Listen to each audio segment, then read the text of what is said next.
আমি যখন অষ্টম শ্রেণীতে পড়ি প্রায় প্রতিদিনই আমার ছোট ভাই আমার সাথে খারাপ আচরণ করার চেষ্টা করত। আমি তাকে অনেক বোঝাতাম, অনেক বারণ করতাম, কিন্তু সে আমার কোনো কথাই বুঝত না। সে আমার সাথে কেমন জানি উন্মাদ পাগলের মতো আচরণ করত। একদিন আমাদের বাড়ির সবাই আমাকে আর আমার ছোট ভাইকে রেখে সবাই বেড়াতে গিয়েছিল। আমারও পরীক্ষা ছিল, তার পরীক্ষা ছিল, যে কারণে সে আর আমি যেতে পারি নাই। কিন্তু এই সুযোগে আমার ছোট ভাই ঘরের দরজা বন্ধ করে আমার সাথে যা করল তা শুনলে বন্ধুরা তোমাদের মাথা ঘুরে যাবে। বন্ধুরা, গল্পটি অনেক ইন্টারেস্টিং। আশা করি তোমরা পুরো গল্পটি খুব মনোযোগ সহকারে শুনবে। তবে গল্পটি শুরু করার পূর্বে তোমাদের নিকট আমার একটি ছোট্ট অনুরোধ, তোমরা অবশ্যই আমার চ্যানেলটি সাবস্ক্রাইব করে আমাকে সাপোর্ট করবে। হ্যালো বন্ধুরা, আমি রিমা। আমি যখন খুব ছোট তখন আমার বাবা মারা যায়। আমার মা অন্য আরেকজনকে বিয়ে করে। সেই ঘরে আমার ছোট একটি সৎ ভাই ছিল। ছোট ভাই আমার সাথে সবসময় খারাপ আচরণ করার চেষ্টা করত। ব্যাপারটা আমার ভাল লাগতো না, আর ভয়ে কাউকে কিছু বলতেও পারতাম না। আমি ব্যাপারটা আমার মাকে বলি, মা উল্টে আমায় বকা দেয়। তারপর থেকে আমি ভয়ে কাউকে কিছু বলিনি। অষ্টম শ্রেণীতে ওঠার পর একদিন বাড়িতে কেউ ছিল না, ওই সবাই দাওয়াত খেতে গেছে। সেই সুযোগে ছোট ভাই কোথা থেকে এসে আমার উপর পশুর মতো ঝাঁপিয়ে পড়ল।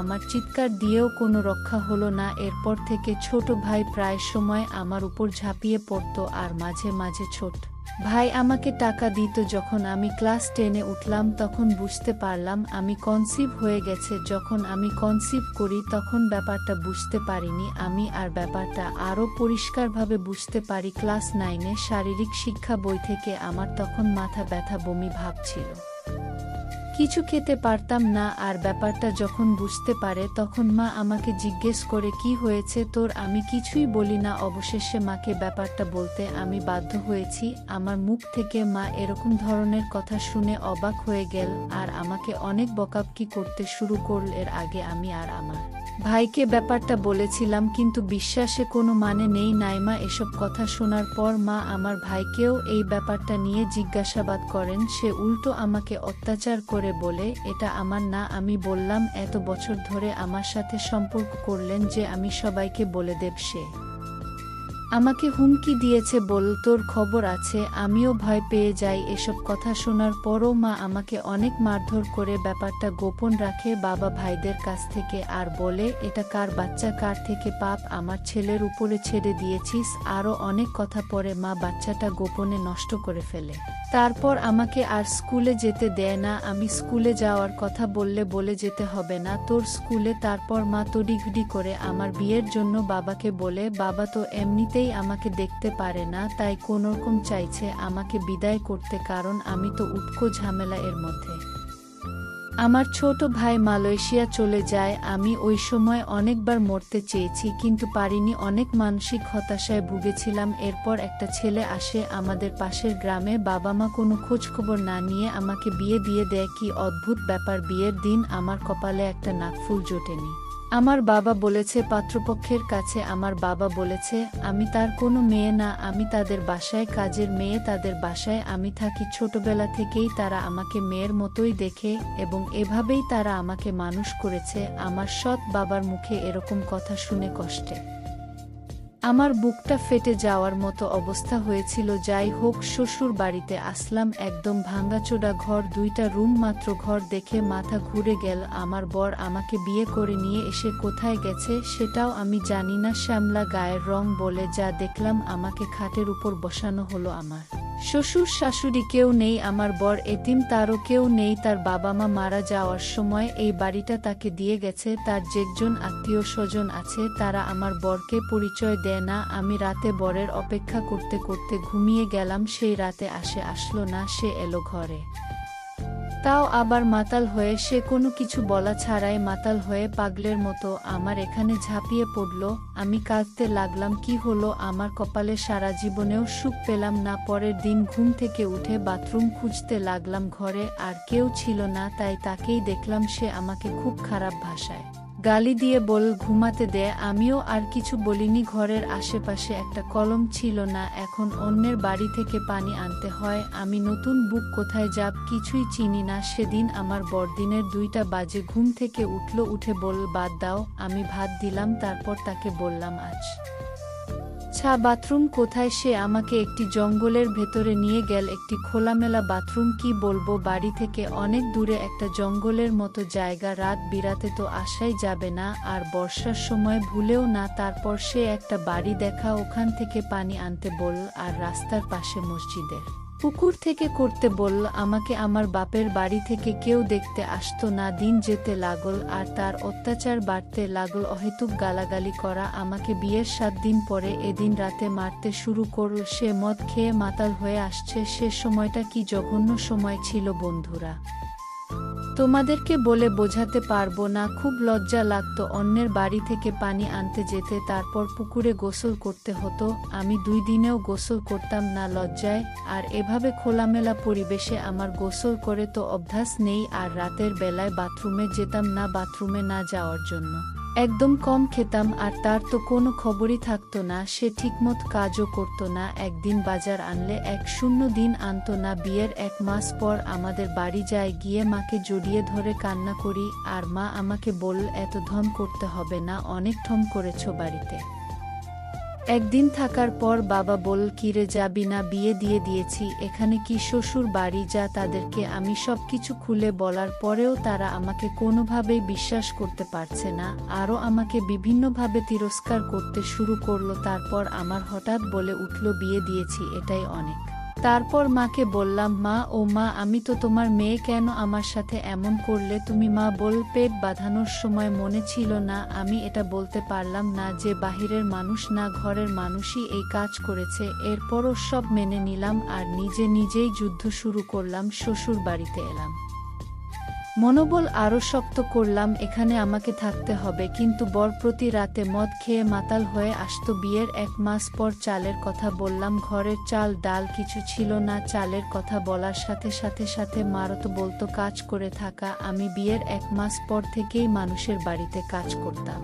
তারা যা দিত চাল ডাল তাই খেতাম। আমার মা আমার একবারও খোঁজ নেয়নি। মানুষের ধান ছাড়া বাড়িঘর মুছে এক কথায় দাসীর কাজ করতাম, আর এতে তারা যা দিত তাই খেতাম। কারণ আমার স্বামী বাজার করত না, আর সে কাজও করত না। বিয়ের সময় আমাকে আমার বাপের বাড়ি থেকে 1 জোড়া কানের দুল আর চেইন দেয়। একদিন সন্ধ্যাবেলায় এসে বলে তোমার চিন্তা দাও তো। সাধারণত সে সন্ধ্যাবেলায় কখনো বাড়ি আসে না। আমি সরল বিশ্বাসে তাকে চেনটা দিয়ে দিলাম, কারণ সে তো আমার স্বামী, আর এই দুনিয়াতে সে ছাড়া আমার কেউ নাই। তাকে বিশ্বাস না করে তো আমার উপায়ও নাই। সে যখন মাতাল হয়ে বাড়ি ফিরে আমি তাকে কিছু বললাম না। সকালে চীনের কথা জিজ্ঞেস করতেই আমাকে বলে তোর বাড়ি থেকে আমাকে 1000 টাকা ছাড়া আর কি দিয়েছে। আমিও মার খেয়ে পড়ে রইলাম। কি বলবো, কিছু বলার শক্তি এবং সাহস কোনটাই আমার ছিল না। আর প্রায় সে আমাকে যৌতুকের জন্য নির্যাতন করত। না পারতাম বাঁচতে আর না পারতাম মরতে। মানুষের বাড়িতে সারাদিন কাজ করার পরেও ঘরে এসে আমাকে কাজ করতে হতো। রান্নার জন্য লাকড়ি আর পাতাটাও আমাকে খুঁজে আনতে হতো। সে একদিন কাজে গেলে 1 দিন যেত না, আর মদ খেয়ে থাকা সব শেষ করে ফেলতে। আমি আমার কানের দুল জোড়া লুকিয়ে রাখলাম। এরপর একদিন রাতে সে একটা বন্ধুকে নিয়ে আসে। তারা খাওয়ার জন্য কত কি আনে, আমিও খেললাম। আমার খুব মজা লাগলো, কিন্তু এর কিছুক্ষণ পরেই আমার খুব ঘুম আসলো। ঘুম থেকে উঠে অনুভব করলাম আমার শরীরে খুব ব্যথার জন্য উঠতেও পারছিলাম না। আর সেদিন কাজেও গেলাম না। মানুষের বাড়ি থেকে খাবার পানি আনতে গেলে তারা অনেক রকম কথা বলতো। অনেক সময় কলে তালা মেরে দিত, তারপর নানা রকম কটু কথা বলতো। আর সবাই আমাকে নিয়ে অনেক আফসোস করত আর বলতো কি সুন্দর একটা মেয়ে, অথচ একটা মদখোর গাঁজাখোরের সাথে বিয়ে হয়েছে। মেয়েটার দুর্ভাগ্য বটে। আমার বরকে এলাকার সকলেরই মনের মতো ঘরমদি বলে ডাকতো। আমার বরের নাম ছিল মতিন, কিন্তু কেউ তাকে মতিন বলে ডাকতো না, সবাই তাকে মদখোর মতি বলে ডাকতো। এলাকার সবাই তাকে মুখ্যমন্ত্রী হিসেবে চিনে যায়। হোক বন্ধুরা সেই দিন রাতে তার বন্ধুকে নিয়ে আসার পর আমি জানি না আমার সাথে কি হয়েছিল, কিন্তু আমার শরীরের সকালে ঘুম থেকে উঠে প্রচুর ব্যথা হয়েছিল, মনে হয়েছিল আমার সাথে ভিন্ন রকম কিছু হয়েছে। তারপর থেকে প্রায় সময় আমার বরের সেই বন্ধুটা আসতো, আর সে যেদিন আসতো সেদিন আমার খুব ঘুম আসতো। তো একদিন সন্ধ্যাবেলায় আমার বরের বন্ধুরা আমার ঘরে আসে, আমাকে খুব খারাপ আচরণ করার চেষ্টা করে। সেটা আমি আবার আমার বরকে বলি, তখন পরের বন্ধু আমায় উত্তর দেয়, প্রতিদিন তো আমি তোমার সাথে এসব করি, তুমি আর কি বুঝতে পারো না, কারণ তুমি ঘুমের মধ্যে থাকো, তখন সমস্যা হয় না। আমি আমার বরের বন্ধুর মুখ থেকে এসব কথা শুনে খুব ঘাবড়ে গেলাম আর বললাম, এসবের মানে কি, আপনি এসব কি বলছেন? তারপর বরের বন্ধু আমার বরের সামনে খুব বাজে, খুব নোংরা আচরণ করার চেষ্টা করছে। আমার বর এসব কিছু দেখার পরেও তাকে কিছু বলছে না। তখন আমার চোখ দিয়ে আপনি আপনি জল বেরিয়ে আসছে। তারপরেও আমার স্বামীকে আমি বললাম, দেখো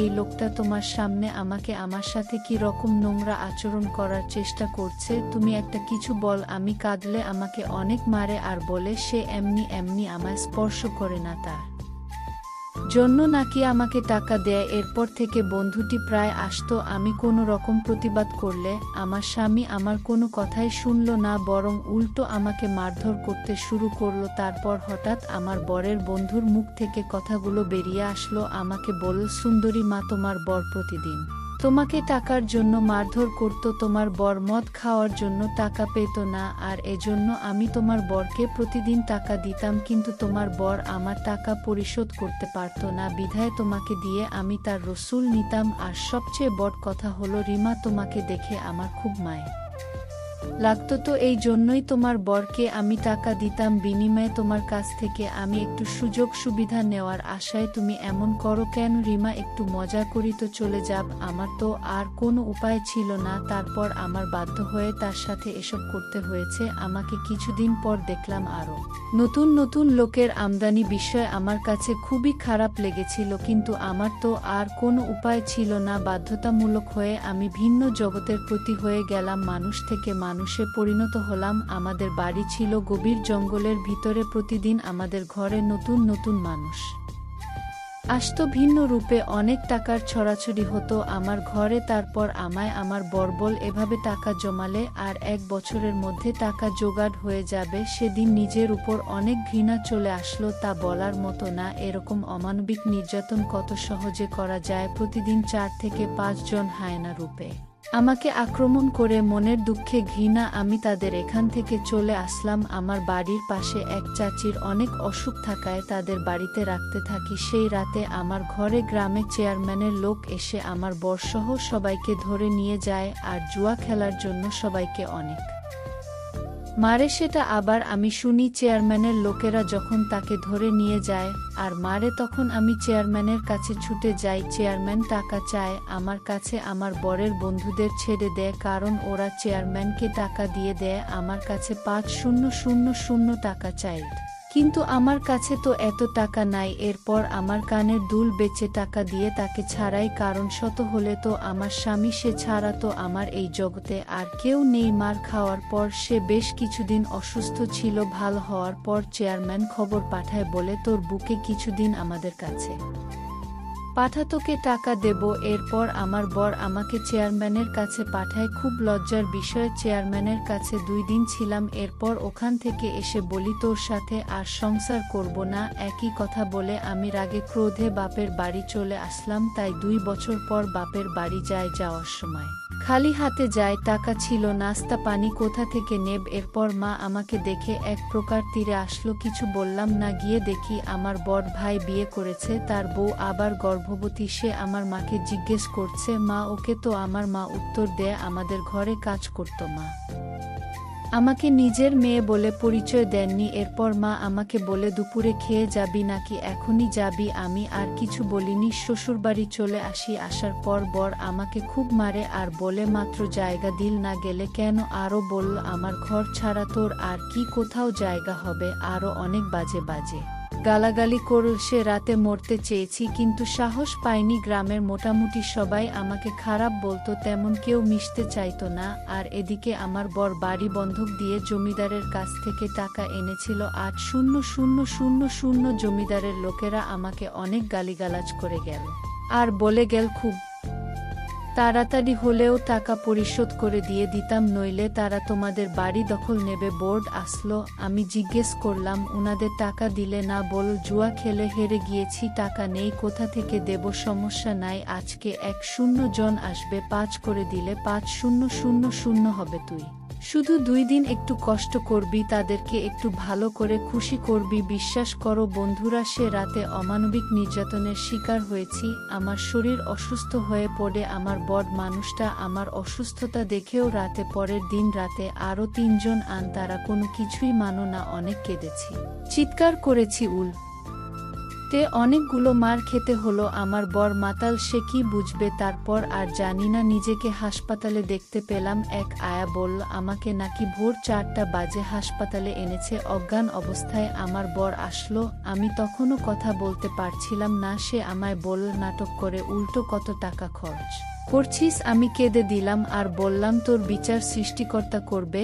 একদিন তুই আমার জন্য পাগলের মতো রাস্তায় রাস্তায় ঘুরি। বিকেলের দিকে অবস্থা আরও অনেক খারাপ হয়ে যায়। তারপর তার বর এবং বরের কয়েকজন বন্ধু মিলে আমাকে ইমার্জেন্সি ভাবে ঢাকা মেডিকেলে পাঠায়। ঢাকা মেডিকেলে ভর্তি করে আমার বর এবং তার বন্ধুরা সবাই লাফাতে হয়ে যায়। এই খবরটা আমার মাপেল। আমার মা এসে আমাকে এক নজর দেখে চলে গেল। আমার অবস্থা একটু উন্নতির দিকে ছিল ঢাকা মেডিকেলে।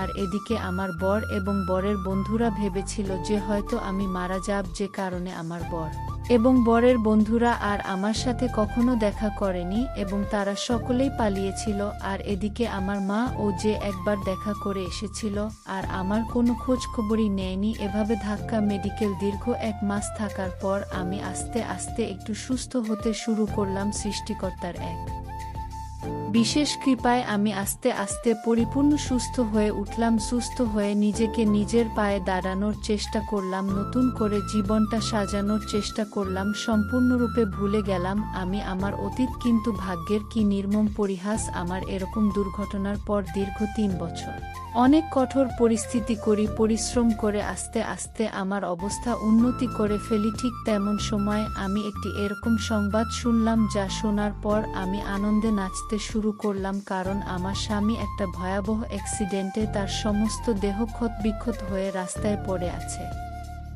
তার প্রতি আমার মনের ভিতর এমন এক ঘৃণার জন্ম নিয়েছিল, আমি তার লাশটা পর্যন্ত দেখতে যাইনি। একা জীবন, একা কর্ম, একাই সবকিছু। ভালো আছি, অনেক ভালো আছি বন্ধুরা। আমি এখন অনেক সুখে আছি, যে সুখের কোনো সীমা নেই। এরকম পাষণ্ড স্বামী থাকার চেয়ে একা থাকাই উত্তম শ্রেয়। বন্ধুরা, গল্পটি থেকে তোমরা কি বুঝতে পারলে আমাকে অবশ্যই তোমরা কমেন্ট করে জানাবে। বন্ধুরা, আজকে এই পর্যন্তই। আবারও আসো তোমাদের মধ্যে নতুন কোনো ভিডিও নিয়ে। ভিডিওটি যদি তোমাদের ভালো লাগে তাহলে একটি লাইক দাও। প্রতিদিন আমি তোমাদেরকে একটা করে নতুন গল্প উপহার দিই। তাই তোমাদেরকে অনুরোধ করে বলছি, তোমরা যদি এরকম ধরনের ইন্টারেস্টিং গল্প পেতে চাও তাহলে দয়া করে আমার চ্যানেলটি সাবস্ক্রাইব করো। পরিশেষে তোমাদের সকলের সুস্বাস্থ্য কামনা করি। ভিডিওটি দেখার জন্য তোমাদের সকলকে অসংখ্য ধন্যবাদ।